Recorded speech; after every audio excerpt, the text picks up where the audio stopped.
the last 1 year, giving any fund to the state government to fight poverty specifically, and how much is that?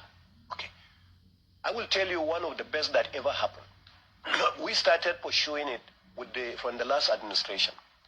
There is what we call petroleum tax, excess crude, and petroleum royalties and the rest of that, which were deducted.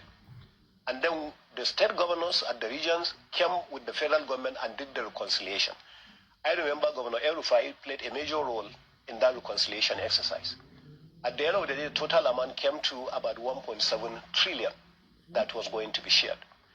And the federal government actually, under this same president Tinubu, just about 2-3 months ago, decided to say that in order to help the states to develop, we will release that money. And it was released. And I give you an example with Nasarawa. Nasarawa state was allocated 57 billion out of that money. However, what month did this come? Huh? What month? I think this came around May. This year? May, June this year. The money just came not too long ago. And this is a side fact? A side fact. This is a side fact. Now, by the way, Nasarawa didn't end up with receiving 1 naira, but I'm still happy. You know why? The 57 billion that's supposed to come to Nasarawa state, what the federal government did was to say that, okay, before you came as a governor, Sule, between 2011 and 2018, 2019, the state governor or the state government had taken bailout, had taken budget support, had taken bridging finance, had taken this, and the total amount amounted to 58 billion, something like that. Therefore, your 57 billion, we are going to use it to pay out these facilities that you have taken. It's not you that I have taken, but remember, this governance is assets and liabilities. When I became the governor, I answered the title of the governor, that's an asset.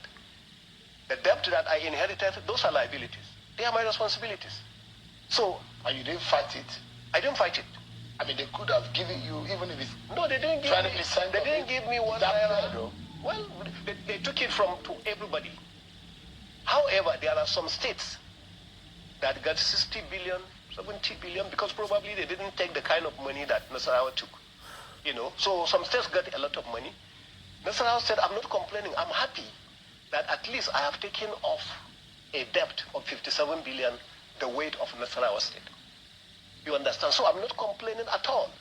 I'm not unhappy about in terms of rice and other food items that the government says is and fertilizers, pesticides, and everything to aid agricultural produce and bring food to the table. Yes. Has those been disbursed? Yes.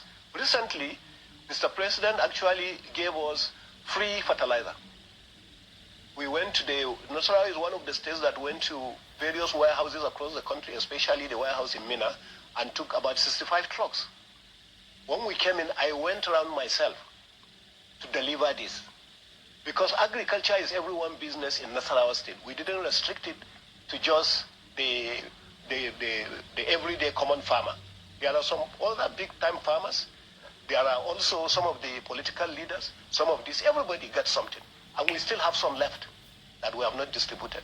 So, and we are saying that what we have left, we are also going to distribute during the period of dry season farming, because in Nasarawa we distribute fertilizer twice, you know, the wet season and the dry season. So, and everything is there, you know, but I went there myself to make sure that all these things were distributed. It was Mr. President that gave us free. And we also gave it free to the people. We didn't charge anybody 1 naira. So the rice to given? The rice, there is a question mark on some of them. You know, there is a lot of news now about everybody come and take 20,000 bags of rice. It's supposed to be 40,000 subsidized to be sold at 40,000. No, that one I have not seen that. You've not seen that one? I have not seen that one. But the one that was announced recently, the 20,000 bags that were supposed to be given to every state or something like that. You know, so in fact, I heard about that one when I was in China. I came back from India, we went to China. We were together with Ajuri and Gelele. concerning the greenhouse or something that is going to come in Nasarawa State. So because of that, when we came back, I had 20,000 bags of rice. I said, oh, fantastic. So let us go for it. They said, oh, no, we are referring to the 20,000 given to you in March. Because we were given in March. It's not that we are not given. When we were given in March 20,000 bags, what we did is that in Nasarawa State, we have 13 local government areas and 18 development areas.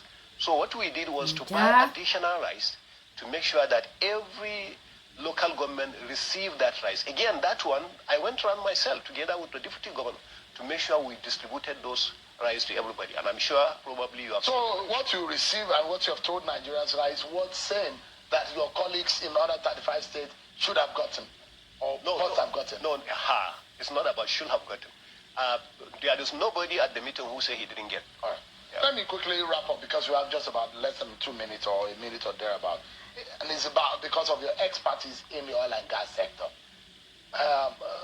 The refineries, 1.5 billion, is 1.5 billion, 1.8 billion now, has been spent to revitalize the Port Harcourt refinery.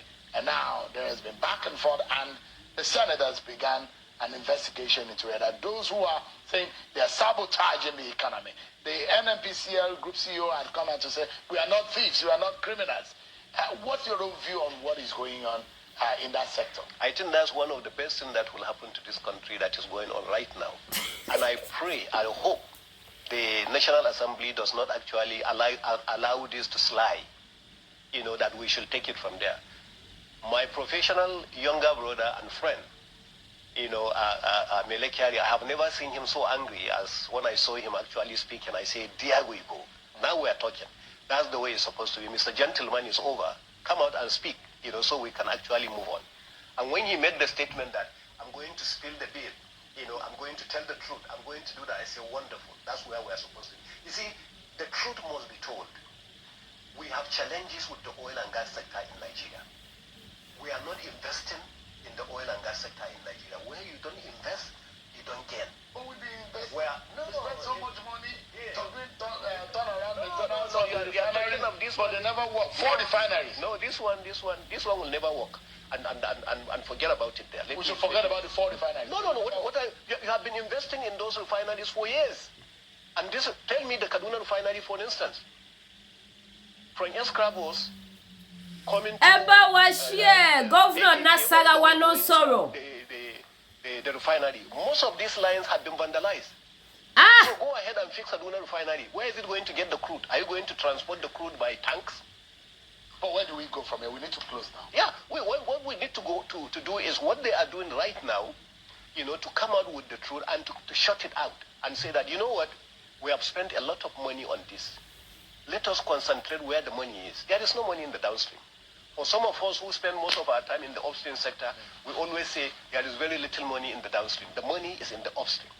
So go ahead, Nigeria is not investing in the upstream. This is the issue. All right. And until we do that, we are not going to get anywhere. Governor Abdullah Sule, time's never enough.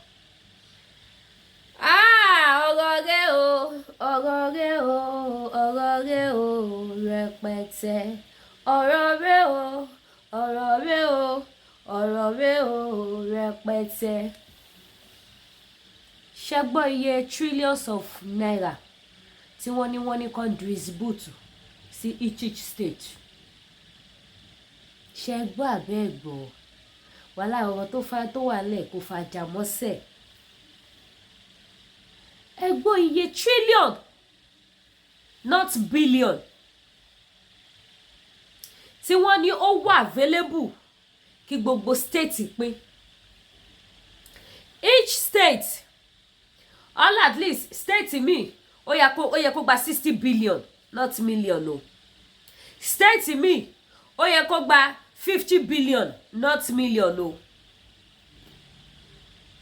Wọ́n dẹ̀ pín gbogbo owó yẹn. State mi 160 billion ló kàn wọ́n. Alọ́rọ̀ tó wà lẹ́sẹ̀ ojú everybody máa là. Àwọn oníyé wa create awareness. A máa continue awareness náà ni títí tí àwọn adití tí wọ́n á fi là. Tí òkú gan máa fi gbọ́ nínú sàárè ohun tó ń ṣẹlẹ̀ lù Nàìjíríà. tí òkú tó ti kú tó máa fi gbọ́ tó máa fi di alààyè padà àwọn oníyé create awareness láàrin oṣù mélòó sí oṣù mélòó. I laugh in Spanish kò tí pé 5 months o ibo ni gbogbo owó yẹn wọlé sí. Àwọn state wo ló wọ̀ àwọn wo lọ́gọ́wọ́ gbà àwọn tó ti yẹ kó fún ní 40,000 trailer of rice bag of rice ọlọ́ fún wọn ní 20 àlọ́rọ̀ tó wà lẹ́yìn everybody máa learn in a hard way tí rí nkankan ló jọra yín sí pé ti ṣe protest ti górí wọlé ṣẹ́rí bàdí tẹ̀dá máa jáde padà báyìí tẹ́ máa jáde padà petrol àti di 2,000 per litre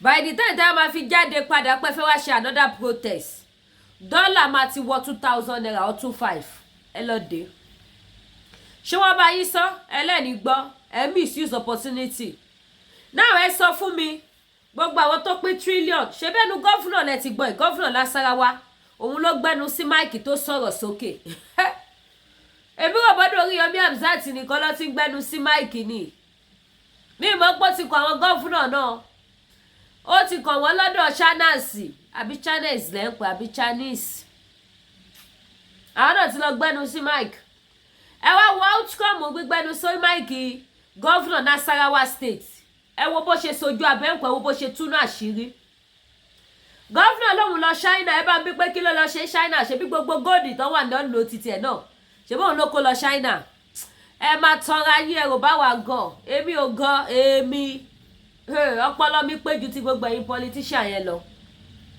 kí ló sọnù lọ́wọ́ gọ́fúnà tó lọ mú ní China tó gba China wọ Indian abẹ́ẹ̀gbọ̀n fún àyè ló ṣàfẹ́nu ara ẹ̀ sọ ó lóun lọ China from China to India kí ló sọnù lọ́wọ́ ẹ̀ tó ń wá kiri executive meeting wo ló lọ ṣe lọ́hùn representative wo ló bá lọ sí China tó wá parí ẹ̀ sí India tó wá padà sí Nàìjíríà ọgbẹ́ góòdì yín lọ ọlọ́yanjú ẹ̀ China àti India ẹ má gbàgbé ilé góòdì lọ́lọ́ yẹn ẹjẹ́ àgbé yẹn pamọ́ sẹ́gbẹ̀ẹ́ kan á padà bọ̀ wá. Now ẹ bá mi bí each state owó tí gọ́fúnà Nasarawa tó sọ̀rọ̀ nípa yìí ẹgbọ́n yẹn trillion tó pé náà mo dẹ̀ láìkí brọ́dà mi tó interview ẹ̀ ó tún bí lérè pé that was oṣù wo ó ní March that is inú oṣù karùn-ún inú oṣù kẹta sorry títí dìgbà wo di June okay láàrin 3 months síra wọn ibo lọ́kọ́ gbogbo owó sí ẹ̀yin tẹ́ fẹ́ kú sí wọn Nàìjíríà ẹ̀yin tá à ń sọ fún wípé Nàìjíríà ò lè dáa tẹ́ni ká lọ ṣe sùúrù gbàwo ní Tinubu débẹ̀ wáyé tó jẹ́ pé láàrin ọdún kan tí Tinubu débẹ̀ ní pẹ́pẹ́yẹ pọnmọ tó tó yìí mo sọ fún yín last time mo ní there is a lot of secrets tó ṣì ń come out tó ṣì máa come out ìyẹn tẹ̀yìn èèyàn bá ṣe kí ni tẹ́ bá jẹ́ ọ̀nà owó lè máa gbà jẹ́ tí àṣírí máa fi tú tẹ́ máa fi mọ̀ wípé àwọn pípù yìí wọ́n fi nǹkan ṣe yín ní Nàìjíríà òun ni kẹ́ ṣe kí ni kẹ́ sún wọn kàn ògiri òun ni kẹ́ sún wọn kàn ògiri kẹ́ sọ fún wọn wípé ẹ ṣe mọ́ ẹ fẹ́ gbẹ̀tọ́ yín lọ́wọ́ wọn nígbà tí wọ́n ní kó pín owó tó tó yẹ fún each state tí wọ́n dẹ̀ pín ẹ ṣàgbọ́n tó sọ ó ní wọ́n pín ẹ bá mi bí gọ́fúnà Ṣèyí Mákindé ibo ní tiẹ̀ wà ẹ bí Sanwó-Olú ibo ló kó tiẹ̀ sí ẹ bí Adélékè Lérè ibo ló kó sí ẹ bí gbogbo wọn lọ ní one by one pé ibo ló kówó sí Yorùbá ẹ jí ẹ bá so these people they are not ready to change they are not ready to give you a better life unless you give yourself a better life. These people are not ready to change. They are not ready to give you a better life. They will continue láti máa tàn yín. I could remember a few days ago, one of the senators came outside and say, ó ti yé yín. Ó ní láti máa sọ wípé kí ìjọba àti gbogbo àwọn táwọn jọ wà ní state, ní house, kó jẹ́ káwọn yọ nínú sálárì àwọn. Mo fi ṣe program sórí YouTube o. Ó wà ńbẹ̀ o, mo play video yẹn báyìí tí gbogbo ayé wò ni o. ó ní kó jẹ́ káwọn yọ nínú sálárì àwọn káwọn fi bọ́ mẹ̀kúnnù ìjẹ́ gbọ́ anything mọ́ ṣé wọ́n ti yọ nínú sálárì wọn ti fi bọ́ yín ẹ down now ṣé wọ́n ti yọ wọ́n ti fi bọ́ yín ṣé ti gbọ́ wípé tó gbogbo àwọn sẹ́nítọ̀ yẹn o wọ́n ti reduce sálárì wọn nítorí wọ́n fẹ́ fi owó wọn tó kù yẹn wọ́n fẹ́ fi bọ́ àwọn tálíkà lọ́ máa tàn yín panisẹ́ wọ́n tún ṣe é fẹ́ wọ́n lọ́ fẹ́ máa fún yín lówó ẹ bá mi bi àwọn òpè léèrè wípé ṣé èní ni wọ́n ti sọ wípé federal government fẹ́ fún yín lówó tẹ́ẹ̀ni owó tó yẹ pàdé ẹ̀dọ̀ fi tẹ̀ tún máa kó sọ́wọ́ scammer wọ́n lọ fẹ́ gbé lóònù jáde fáwọn student ẹ bá mi béèrè pé èèyàn mélòó lórí lóònù yẹn gbà gbogbo àwọn ọmọ tó lọ fẹ́ máa fún ní lóònù mélòó lórí gbà ẹyẹ èèyàn ẹ jí ẹ wake up náà àwọn ẹyẹ dọ́là ara yín mọ́ nàìjíríà ti tán nàìjíríà ti tán ẹ má jẹ́ kó máa tàn yín mọ́ kò sí nǹkankan mọ́ nàìjíríà ti ṣeré lọ tẹ́ bá gbọ́ ó ti ṣeré lọ sápẹ́lẹ́ nàìjíríà ló ṣeré lọ sápẹ́lẹ́ ó wá parí ìrìn àjò ayé ẹ̀ ó parí ẹ̀ sódò ògùn nílùú China kò sí nǹkankan mọ́ nàìjíríà ò lè dá mọ́ láyé àti láyé now ẹ wo bí àwọn haúsá àti fúlàní ẹ wo bí wọ́n ṣe ń bọ́ta this same Nasarawa governor kì í ṣe yorùbá governor o kì í ṣe Biafra governor kọ́kọ́ o Nasarawa governor ni o ẹ gbọ́ ohun tó sọ ẹ má dé gbàgbé pé few days ago lórí wípé Tinubu sọ wípé òun fún àwọn governor each state òun fún wọn lówó governor Ṣèyí Mákindé bọ́ síta wá takú ẹ̀ ó níbo ló ti fún àwọn lówó that same money òun lálàyé náà tún reverse sí pé wọ́n fún wọn yóò ta ló lè nínú gbogbo wọn ta ló ń parọ́ ẹ jókòó síbẹ̀ ẹ jẹ́ kó máa tàn yín. mo rí èèyàn kan tó sọ fún mi pé a máa pariwo president federal government ṣé gbogbo ẹ̀ náà ni federal government ni àti federal àti state ó lè gbé ó lè gbà ó lè ní gbogbo wọn alẹ́ mi àkọ́ntínà ti máa sọ fún yín sẹ́ wípé Nigerian politicians they are all thieves ó lè ní gbogbo wọn ò lè change yóò bẹ́ẹ̀ jí ẹ má sùn ìpínlẹ̀ yẹn ti bàjẹ́ ẹ jẹ́ ká tún ṣe ẹ jẹ́ ká dá dúró òun ni wọ́n wá lè fi bọ́ lóko ẹrú ẹ jẹ́ kí ìran Yorùbá kó dá dúró kó ní kálukú lọ nílò ẹ̀ títóbi tí Nàìjíríà tóbi tí wọ́n kó gbogbo wa papọ̀ òun ló ṣe ń fi wá ń jalè abẹ́mọ̀ pé mi àti yín ló fi ń jalè ìlú yẹn ẹ mọ iye owó tó ń gbà lórí wa lókè òkun lórí kan sọ wípé ìyà kan báyìí ń jẹ wọ́n láfíríkà Nàìjíríà dẹ̀ wà nínú àwọn áfíríkà tí ìyà ń jẹ tí wọ́n wà lákọ̀ọ́ kíníkan tọ́dẹ̀ fi wá gbowó tá àgbowó tó jẹ́ pé ṣe lebi tún pa wá sí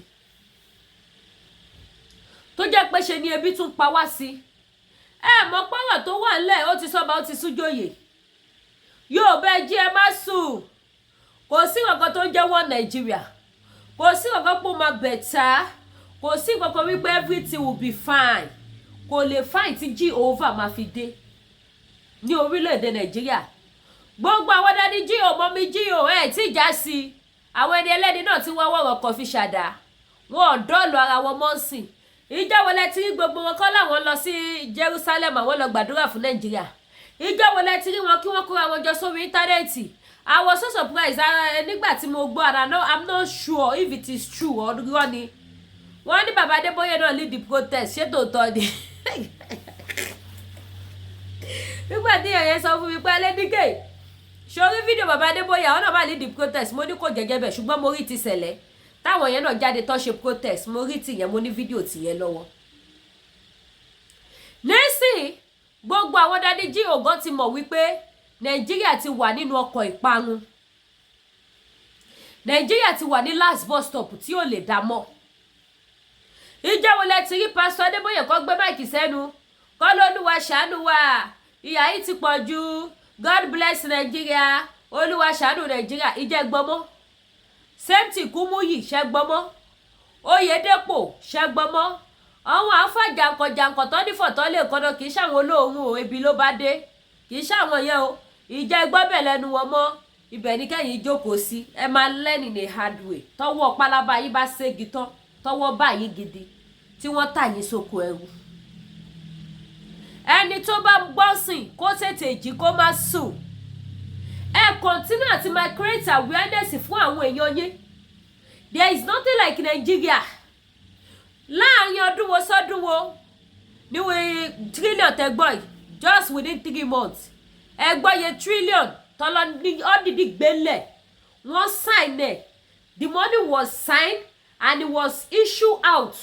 Wípé they should share it to each state. Wọ́n dẹ̀ pín owó yẹn. Ìyá dẹ̀ tún jẹyé bí ń pa yín ẹ̀rí kankan. Ṣé 50 billion ó jọmọdé owó? 500 billion ó jọmọdé owó? 100 billion ó jọmọdé owó? Rí anything ní state yín. Kò sí pé òkè o. Níṣẹ́ tí Tinubu débẹ̀ yìí o. Each governor wọ́n ṣẹ̀ṣẹ̀ kọ́ private government school. Tó bá dẹ̀ wá ẹjọ́ ẹ sọ fún mi o. Ṣùgbọ́n mo sọ pé kò sí. Nítorí kò sí ohun tó bá ṣe fún yín wọ́n á gbé sórí afẹ́fẹ́ kí gbogbo ayé mọ̀ pọ́ ṣe. Ní ìṣe tí Tinubu débẹ̀ kò sí gbòkè o ní each state láti pàṣẹ owó tí federal government tí wọ́n sign fún wọn o. Wọ́n ṣẹ̀ṣẹ̀ kọ́ government hospital tuntun o.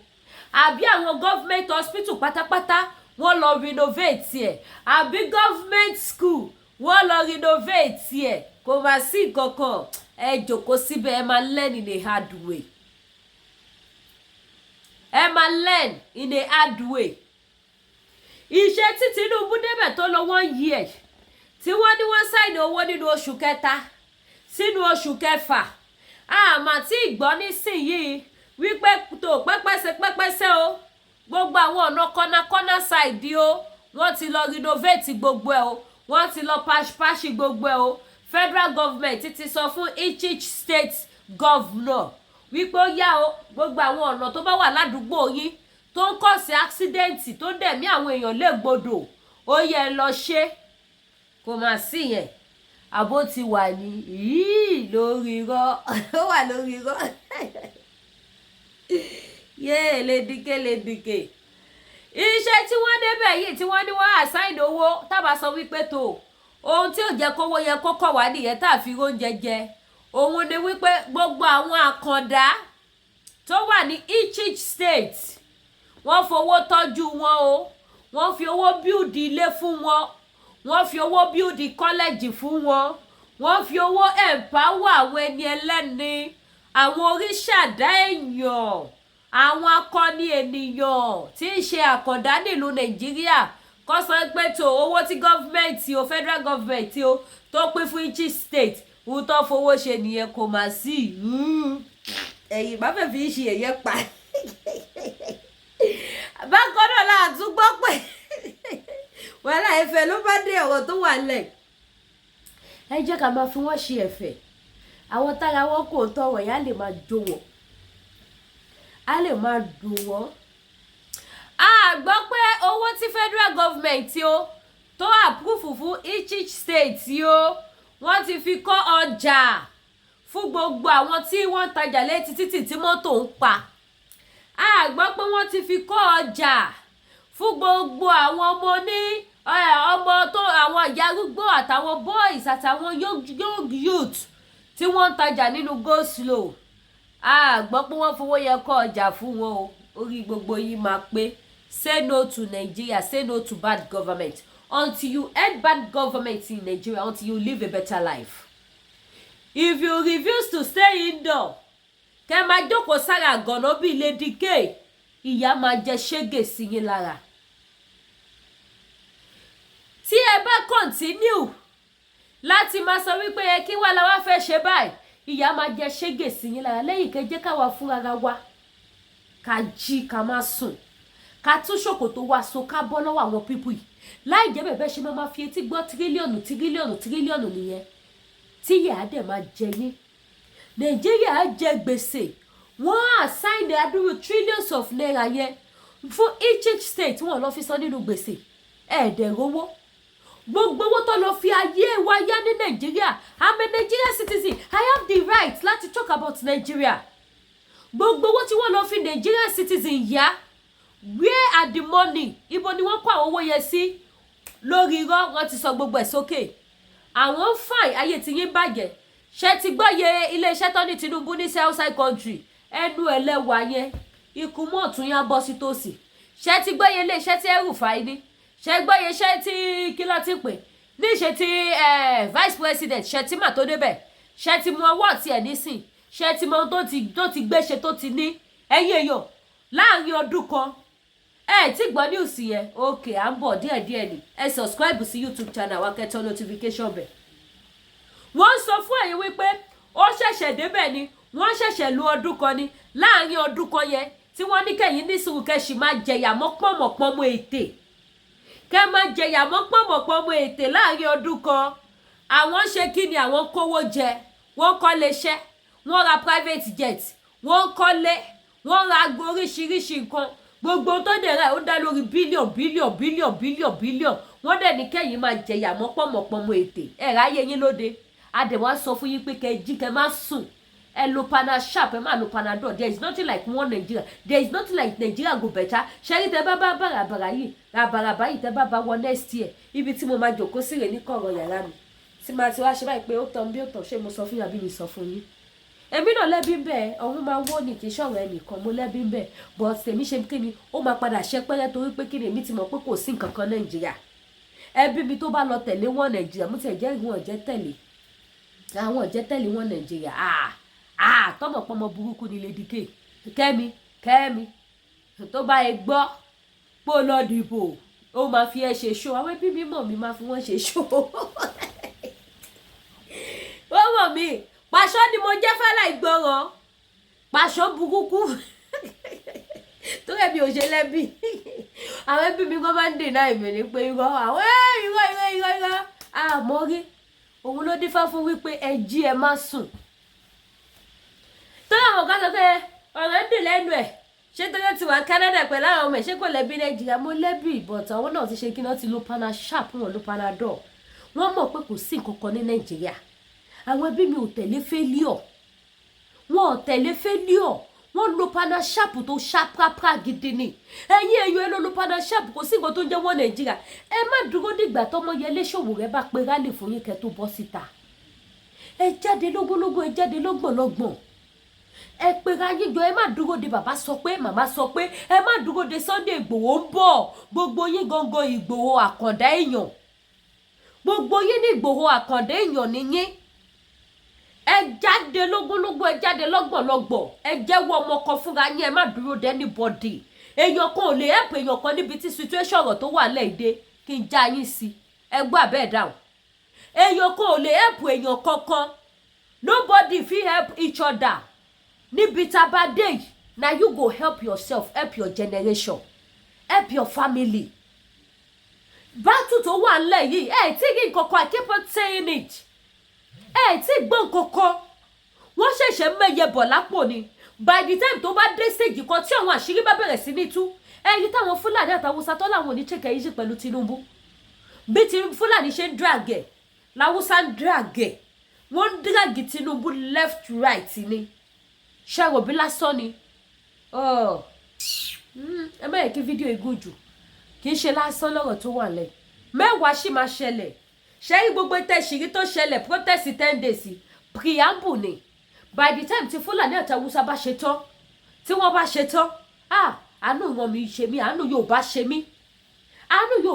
mí ẹ ló fi ọ̀tẹ̀ sílẹ̀ ẹ ló fi káríni sílẹ̀ ẹ ló fi fẹ́fẹ́rítì sílẹ̀ ẹ̀yin náà ẹ jí ẹ má sùn tí Fúlàní bá gbẹnu sí máìkì ẹ̀yin náà ẹ gbẹnu sí máìkì kẹ́ sọ̀rọ̀ sókè kẹ́ pariwo lálálá ohun tó lè mú gọ́fúnà Nasarawa tó gbẹnu sí máìkì tó pariwo síta Ṣèyí Mákindé nìbàdàn gọ́fúnà Ṣèyí Mákindé ti gbẹnu sí máìkì òun náà ti sọ̀rọ̀ sókè bọ̀dá ọ̀dẹ̀ ti bí nìkan ni ò lè sọ̀rọ̀ sókè mi ní dárúkọ èèyàn débi tẹ́ máa tún lọ ń bú wọn